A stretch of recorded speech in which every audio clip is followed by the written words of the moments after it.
Бүгін сіздермен ерекше оқиғамен бөліскім келеді. Ол адам қанша дәрігерге қаралса да, қанша уыстап дәрі ішсе де, бір емес бірнеше дертін емдей алмаған науқастың үйдегі қарапайым сүт пен балдан ғана құлан таза айығып кеткен екен. Сіздер пайдаланымызға тіркеліп, қоңырауша белгісін баса отырыңыздар.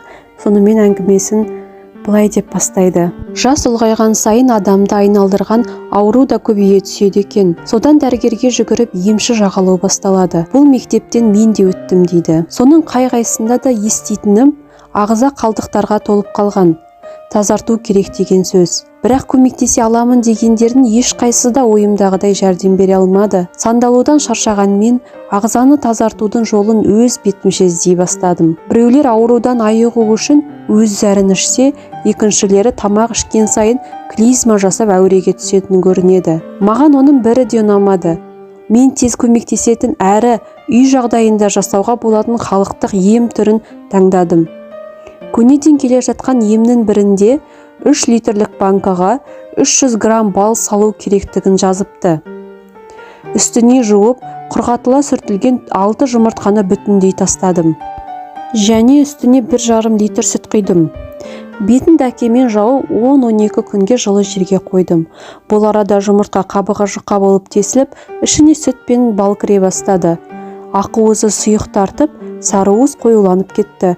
Сөйтіп жұмыртқа сүт бетіне қалқып шыққанда дәрі дайын болады. Банка бетіне түзілген қабықшаны абайлап алып тастап, қалғанын эмаль ыдысқа сүзіп алдым.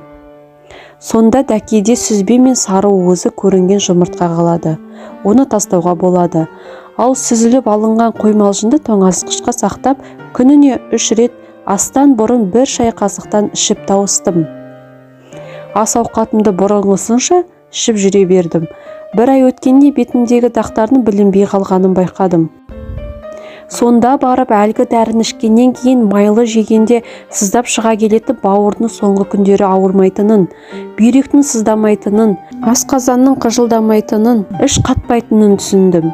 Бұл әдісті тағы 1-2 адамға айтып, жасатып та көрдім. Бәрі риза.